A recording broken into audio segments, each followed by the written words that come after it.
ಎರಡು ಕ್ಷೇತ್ರಕ್ಕಾಗಿ ಮೈತ್ರಿ ಬೇಕಿತ್ತ ಅನ್ನುವ ಹೇಳಿಕೆಯನ್ನ ನಿನ್ನೆ ಕುಮಾರಸ್ವಾಮಿ ಅವರು ಕೊಟ್ಟರು. ಇದೇ ವಿಚಾರಕ್ಕೆ ಸಂಬಂಧಪಟ್ಟ ಹಾಗೆ ಇದೀಗ ಪ್ರತಿಕ್ರಿಯೆಗಳು ವ್ಯಕ್ತವಾಗ್ತಾ ಇದೆ. ಎಚ್ಡಿಕೆ ಪರೋಕ್ಷ ಅಸಮಾಧಾನಕ್ಕೆ ವಿಜಯೇಂದ್ರ ಅವರು ಸ್ಪಷ್ಟನೆಯನ್ನ ಕೊಟ್ಟಿದ್ದಾರೆ.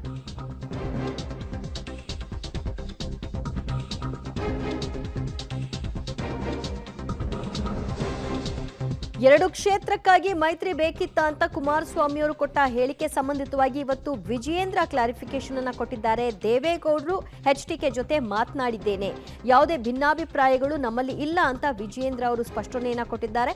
ಬಿಜೆಪಿ ಜೆಡಿಎಸ್ ಹಾಲು ಜೇನಿನ ರೀತಿ ಕೆಲಸ ಮಾಡ್ತೀವಿ ಅನ್ನುವಂತಹ ಭರವಸೆಯನ್ನು ಕೂಡ ಕೊಟ್ಟಿದ್ದಾರೆ. ಮೈತ್ರಿ ಸರಾಗವಾಗಿ ಮುಂದುವರಿಯುತ್ತೆ ಅಂತ ವಿಪಕ್ಷ ನಾಯಕ ಅಶೋಕ್ ಹೇಳಿಕೆ ಕೊಟ್ಟಿದ್ದಾರೆ. ನಮ್ಮ ರಾಷ್ಟ್ರೀಯ ನಾಯಕರ ಜೊತೆ ಚರ್ಚೆ ಮಾಡಿದ್ದಾರೆ. ರಾತ್ರಿ ದೂರವಾಣಿ ಮೂಲಕ ಚರ್ಚೆ ಮಾಡಿದ್ದೇನೆ. ನಮ್ಮ ರಾಷ್ಟ್ರೀಯ ನಾಯಕರು ಚರ್ಚೆ ಮಾಡಿದ ನಂತರ ನಾನು ಸ್ವತಃ ಮಾಜಿ ಪ್ರಧಾನಮಂತ್ರಿಗಳಾಗಿರ್ತಕ್ಕಂಥ ಸನ್ಮಾನ್ಯ ಶ್ರೀ ದೇವೇಗೌಡಜಿ ಅವರ ಜೊತೆಲೂ ಕೂಡ ದೂರವಾಣಿ ಮುಖೇನ ನಾನು ಚರ್ಚೆ ಮಾಡಿದ್ದೇನೆ. ಮಾನ್ಯ ಎಚ್.ಡಿ. ಕುಮಾರಸ್ವಾಮಿ ಅವ್ರಿಗೂ ಸಹ ಬೆಳಗ್ಗೆ ಮಾಹಿತಿಯನ್ನು ನೀಡಿದ್ದೇನೆ. ಹಾಗೆ ನನಗೆ ವಿಶ್ವಾಸ ಇದೆ, ಎಲ್ಲ ಒಟ್ಟಾರೆಯಾಗಿ ಎಲ್ಲ ಚರ್ಚೆಗಳು ಸರಿ ಹೋಗ್ತದೆ.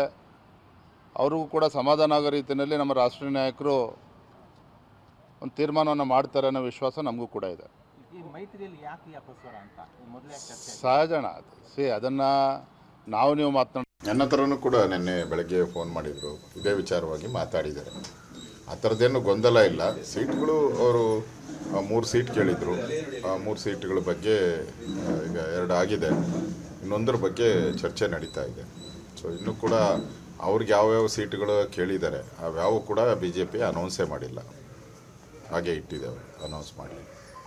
ಸೊ ಚರ್ಚೆ ನಡೀತಾ ಇದೆ. ನಮ್ಮ ಕೇಂದ್ರೀಯ ನಾಯಕರು ಕೂಡ ಕುಮಾರಸ್ವಾಮಿ ಇದುವರೆಗೂ 2-3 ಬಾರಿ ಮಾತಾಡಿದ್ದಾರೆ. 3 ಬಾರಿ ಕುಮಾರಸ್ವಾಮಿ ಅವ್ರ ಜೊತೆ ಪರ್ಸ್ನಲ್ಲಾಗಿ ಮಾತಾಡಿದ್ದಾರೆ. ನನಗನ್ಸುತ್ತೆ ಆ ಥರದ್ದೇನು ಗೊಂದಲ ಇಲ್ಲ, ಎಲ್ಲ ಸಲೀಸ ಆಗ್ತೈತೆ. ಇವತ್ತು ನಾನು ಹೋಗ್ತಾ ಇದ್ದೀನಿ, ದೆಹಲಿಗೆ ಹೋಗ್ತಾ ಇದ್ದೀನಿ. 6 ಗಂಟೆಗೆ ಮೀಟಿಂಗ್ ಕರೆದಿದ್ದಾರೆ.